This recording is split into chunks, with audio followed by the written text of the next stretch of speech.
రైతులు మాత్రమే మేము ఓవర్లనే చేసుకుంటాం. రైతులు కాపకూడదని ఒక ప్రొసీజర్ గవర్నమెంట్ అప్పుడు నేను ఆపుతా అప్పుడు చెప్పు. రైతులు కాపకూడదు మేము ఓవర్లనే చేసుకుంటాము, పోలీసులు ఆపకూడదని నువ్వు గవర్నమెంట్ ఒక ఆర్డర్ ఇస్తా. అప్పుడు నీ బండి ఆపు.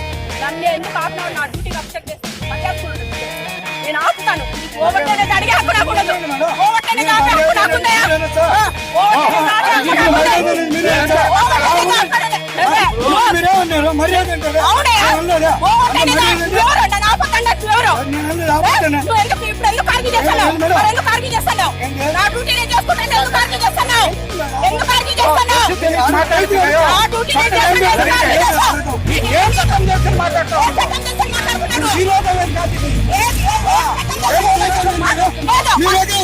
నేనే పోయి నా మీద కంప్లైంట్ చేసుకో.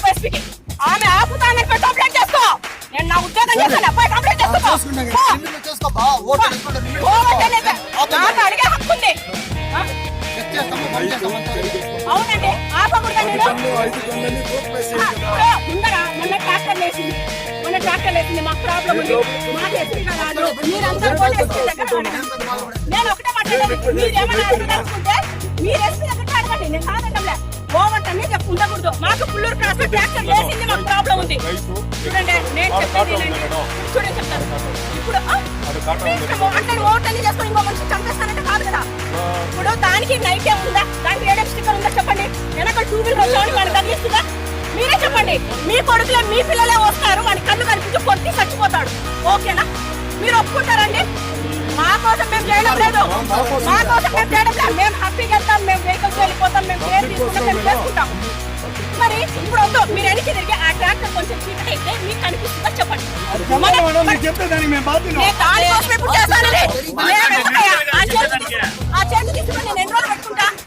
ఆ చేతి తీసుకుని నేను ఎన్ని రోజులు పెట్టుకుంటా, కూలిపోతుంది.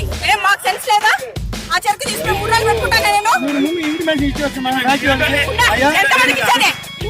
ఎంతమందికి తమిళనాడు వాళ్ళకి 10 మంది వస్తారయ్యా, 100 మంది తమిళనాడు వస్తాడు. ఎవరికి ఇవ్వమంటాను? 100 సార్లు చెప్పిన నేను రేడియం స్టిక్కర్ తీసుకోండి 100 సార్లు ఫ్యాక్టరీ వాళ్ళకి నేను చెప్పాను. చెప్పలేదని చెప్పండి. నేను చెప్పలేదని చెప్పండి. నేను చెప్పా మీ ఎస్ఐ గారు చెప్పలేదని ఒక మాట చెప్పండి. ఫ్యాక్టరీ వాళ్ళకి రోడ్ల మీద పెట్టించండి.